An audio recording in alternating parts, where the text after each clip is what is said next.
ডিপ্রেশনে আছি।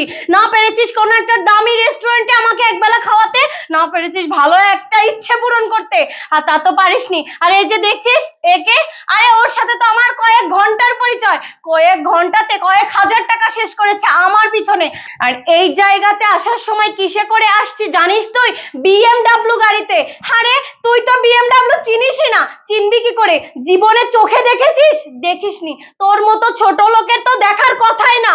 আর এই দেখ, ও অনেক বড় লোক, ওর বাবার অনেক টাকা পয়সা, এই ঢাকা শহরে ওদের কয়েকটা বাড়ি আছে, ফ্যাক্টরি আছে, যা তোর মতো ছোট লোকের নেই। তাই আজ থেকে আমি তোকে ব্রেকআপ করে দিয়ে ওকে ভালোবাসি, ওর সাথে থাকবো আমি। ও আমাকে অনেক ভালো রাখবে, আমার সব ইচ্ছে পূরণ করবে। টাকা পয়সা বাড়ি গাড়ি কোনো কিছুর অভাব নেই। তোকে ভালোই ভালোই বলছি, এখান থেকে বেরিয়ে যা। আর একটা সেকেন্ড যদি তুই এইখানে থাকিস না, তোর গায়ে হাত উঠে যাবে। বেরো। তুই তো এক কথার মানুষ না, তুই তো কিছুতেই বেরোবি না। তোমাকে বলছি, শোনো না, তোমার সামনে দাঁড়িয়ে তোমার গার্লফ্রেন্ডকে একটা বাহিরের ছেলে অপমান করছে, তুমি কিছুই বলছো না? ওকে এক্ষুনি তুমি বাসা থেকে বের করে দাও। দাও না জান। ও কি বলবে? বলবো তো আমি তোমাকে। মানে কি বলবে তুমি? মানে মানে জানতে চাও?